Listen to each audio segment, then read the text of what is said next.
Welcome to the Tech Meme Ride Home for Wednesday, January 24th, 2024. I'm Brian McCullough. Today, Netflix kicks off tech earnings season and suggests it's taking its cheapest ad-free plan away. The one chart that shows why Netflix is winning the streaming wars. Spotify demos how it plans to break out of Apple's App Store. Renders of the Pixel 9 have already leaked. Apple scales back its EV car plans, and an interesting raise to help you pay your rent. Here's what you missed today in the world of tech.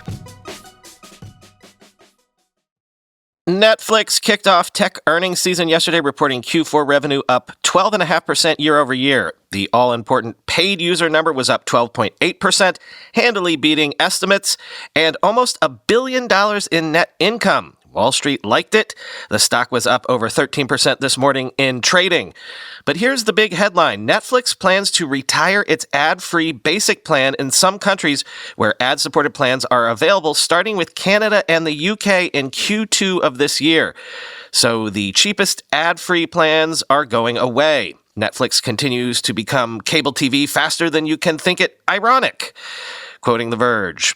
That leaves subscribers with Netflix's $15.49 per month option as Netflix's cheapest ad-free plan. Going from $11.99 to $15.49 per month is a pretty big jump and means there's really no middle ground for ad-free plans. Otherwise, subscribers will have to pay $6.99 per month for its ad-supported basic plan or $22.99 per month for the premium tier. Netflix stopped letting new subscribers sign up for its basic plan in Canada last year before rolling out the change to the US and UK. In a video interview for investors, co-CEO Greg Peters said the ad-supported offering is now at 23 million monthly active users and that Netflix's priority for it is, quote, scale. He said that included making it more attractive with upgrades like last year's changes to the cheapest version that bumped the resolution to 1080p, added multiple streams, and switched on downloads, and how Netflix is, quote, shifting our plans and pricing structure in other places, end quote. Netflix, of course, made that surprise announcement yesterday of acquiring the rights to WWE content and aired its first live sports broadcast event in November, a golf competition. And then there's their foray into games. Netflix also said user engagement with games on its service tripled in 2023, and Grand Theft Auto has become its most successful launch to date.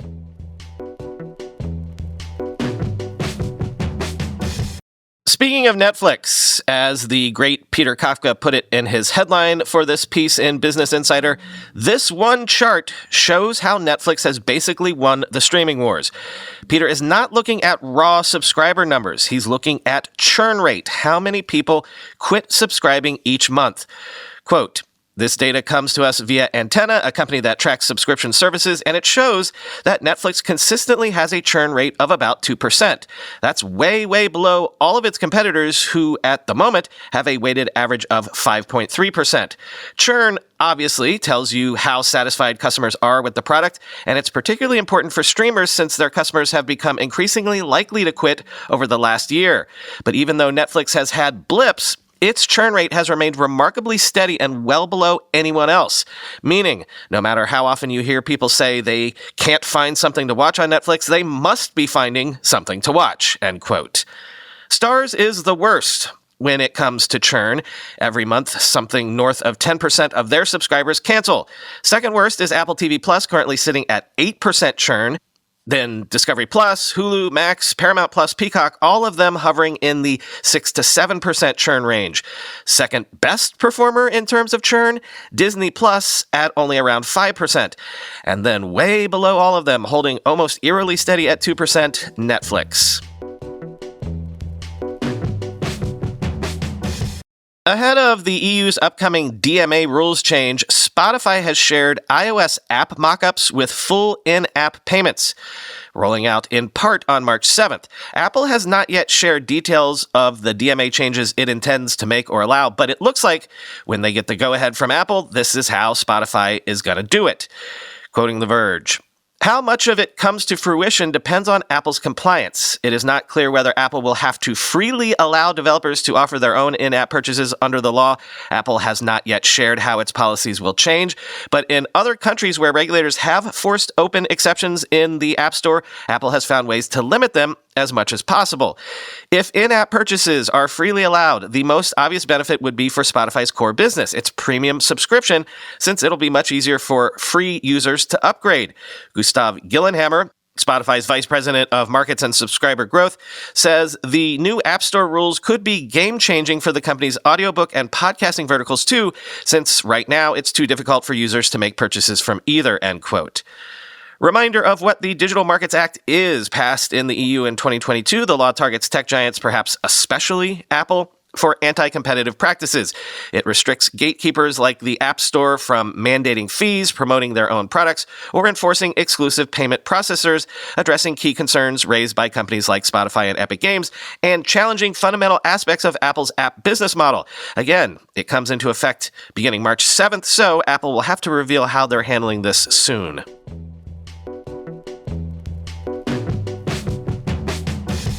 If you think rumor mongering around Apple products is annoying, on the Android side of things, it's almost the exact opposite. Instead of rumors, we just get straight up leaks. We already have full-on alleged renders of Google's Pixel 9 Pro. The Pixel 9 lineup is probably 8 to 9 months away from even being announced, but instead of months of drips and drabs, here you go. This is probably what the Pixel 9 Pro will look like. An around 6.5-inch display, smaller than the Pixel 8 Pro, a refreshed camera island with 3 cameras, and a flat frame. Quoting MySmartPrice, which broke the news of the renders, quote, per the reputed leakster, the Google Pixel 9 Pro will come with a circa 6.5-inch flat display, which is smaller in comparison to its predecessor. The search engine giant will equip the smartphone with a centered punch hole cutout to house the selfie camera. The renders confirm that the Pixel 9 Pro will sport thin bezels on all 4 sides of the display.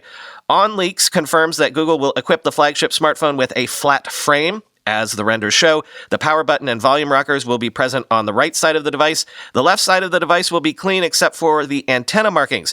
The USB Type-C port, speaker grill, and SIM card tray will be present on the bottom of the device, end quote. Triple rear camera is notable. One has to assume this will include a telephoto camera separate from the wide camera sensor, and if you look close enough, it certainly looks like it'll be a periscope telephoto sensor. More tech layoffs. eBay plans to cut around 1,000 jobs, or around 9% of its full-time employees, and to scale back its contracts within what it calls its alternative workforce over the coming months. Quoting Bloomberg, Jamie Iannone, eBay's CEO, said the job cuts are necessary because eBay's, quote, overall headcount and expenses have outpaced the growth of our business. To address this, we're implementing organizational changes that align and consolidate certain teams to improve the end-to-end experience and better meet the needs of our customers around the world, Iannone said. Shortly, we will begin notifying those employees whose roles have been eliminated and entering into a consultation process in areas where required, end quote. eBay's recent fourth quarter revenue guidance came in under Wall Street estimates. While the company continues to blame macroeconomic headwinds and inflation pressures, one also has to assume that, like Etsy, they're seeing competitive pressure from the likes of Shein, Temu, and TikTok shopping. All right, as ever, it's hard to make heads or tails of the assumed Apple Car project. Mark Gurman's sources are telling him that Apple has pivoted to a less ambitious design for its upcoming electric vehicle, from Level 4 autonomy to Level 2 Plus, and push back its launch from 2026 to 2028 or later. Level 2 Plus is basically what Tesla's autopilot feature is right now. As recently as 2022, Apple was still confident in a 2026 release date for the car. Now, not so much. Quote, internally, the shift is seen as a pivotal moment for Apple's car. Either the company is finally able to deliver this product with reduced expectations, or top executives may seriously reconsider the project's existence, the people said. Still, it's possible that Apple reverses course again and takes a new tack. The prior design for the vehicle called for a system that wouldn't require human intervention on highways in approved parts of North America and could operate under most conditions.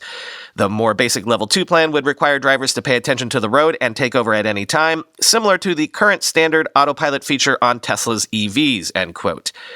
Mark says, Apple has been meeting with potential manufacturing partners in Europe about this change in direction, much like a smaller, lighter, cheaper Vision Pro that Apple hopes to get to someday. Apple still hopes to release an upgraded system at level 4 autonomy someday, but that would be well into the 2030s at this point. Mark also says that internally, Apple is thinking of this as a sort of Me Too product, as in Me Too Tesla.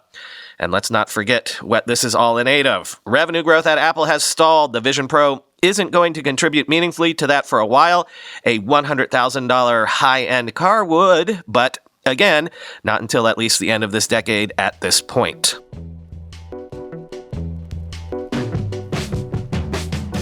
One more bit of Apple tea leaf reading, this time in terms of their AI strategy.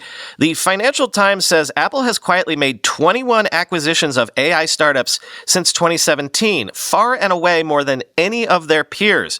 Microsoft has only made 12 AI acquisitions, Meta 11, and Alphabet only 8. And FT is positing that they're just getting warmed up. Quote, "The most recent of those acquisitions was Apple's purchase in early 2023 of California-based startup Wave One, which offers AI-powered video compression. They are getting ready to do some significant M&A," said Daniel Ives at Wedbush Securities. "I'd be shocked if they didn't do a sizable AI deal this year because there's an AI arms race going on, and Apple is not going to be on the outside looking in," end quote. According to a recent research note from Morgan Stanley, almost half of Apple's AI job listings now include the term deep learning, which relates to the algorithms powering generative AI. Models that can spew out human-like text, audio, and code in seconds. The company hired Google's top AI executive John Gianandrea in 2018. Apple's goal appears to be operating generative AI through mobile devices, which would allow AI chatbots and apps to run on the phone's own hardware and software rather than be powered by cloud services in data centers, end quote. As I told you recently, in December, Apple researchers revealed a significant advancement in on-device operation of large language models by utilizing flash memory, enabling quicker and even offline query processing. Earlier in October, Apple and Columbia University jointly launched an open-source LLM named Ferret, currently used for research. Ferret functions as an auxiliary visual aid, identifying and describing objects within images to the user. So, you could be on a FaceTime call with somebody, admire their shirt, have the AI tell you what brand of shirt it is, and order it for you without having to even open an app. Finally today, an interesting raise. If you, like me, try to funnel all your spending through credit cards that give you reward points, you've probably been annoyed that your biggest monthly expense, your rent or mortgage payment, can't earn you rewards. Well, New York City-based Built Rewards solves that problem by converting rental payments into points. They've raised $200 million led by General Catalyst at a $3.1 billion valuation, which is basically doubling their valuation since their last raise in October of 2022. Built says users spend $20 billion on their program annually.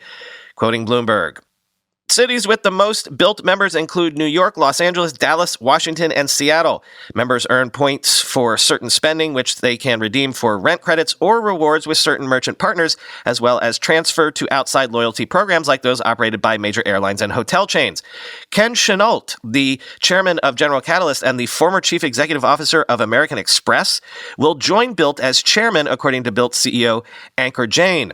With Chenault, Built is getting an executive who helped build American Express into the payments giant it is today, with more than 130 million cards in force. Under Chenault, Amex spent years persuading millions of mom-and-pop businesses to finally begin accepting the credit card giant's products, end quote. Yeah, my Delta Rewards Amex is where I try to spend all my money. That's how we did that trip to Ireland last year. I'm thrilled the kids' after-school payments are now on credit card. Apparently, some of the country's largest landlords, including Related, Greystar, Willowbridge, Avalon Bay, Communities, and Invitation Homes, have committed to using Built as their sole payments platform. Built says it's profitable and has no debt. Quoting TechCrunch, with the new capital, Built has raised $413 million in total funding since the company launched in June 2021 out of Kairos, the startup studio led by Built founder and CEO Ankur Jain. It launched its rewards program in April of 2022. At the time of its last raise, the company's loyalty program and payment platform had been rolled out to more than 2.5 million apartment units. Today, that number is up to nearly 4 million units. Users can earn points and improve their credit by simply paying rent each month. Built points can be used in a variety of loyalty programs, including major airlines, hotels, travel, fitness classes, Amazon.com purchases, credit towards rent, or future down payments. Built said it plans to use the new capital toward expanding its Rewards Alliance, which partners with multifamily, single-family, and student housing operators nationwide. It will also go towards bolstering its Neighborhood Rewards program, which aims to help local merchants, quote, connect and build loyalty with new and existing residents in their community. The company also plans to expand into mortgage payment rewards. Built also offers a co-branded MasterCard issued by Wells Fargo that can be used to pay rent and earn Built points with no transaction fees, end quote. You don't have to be a spreadsheet genius to see how this grows from here. Built can go town to town, state to state, landlord by landlord, and just sign them up. Like how Zuckerberg took Facebook college by college.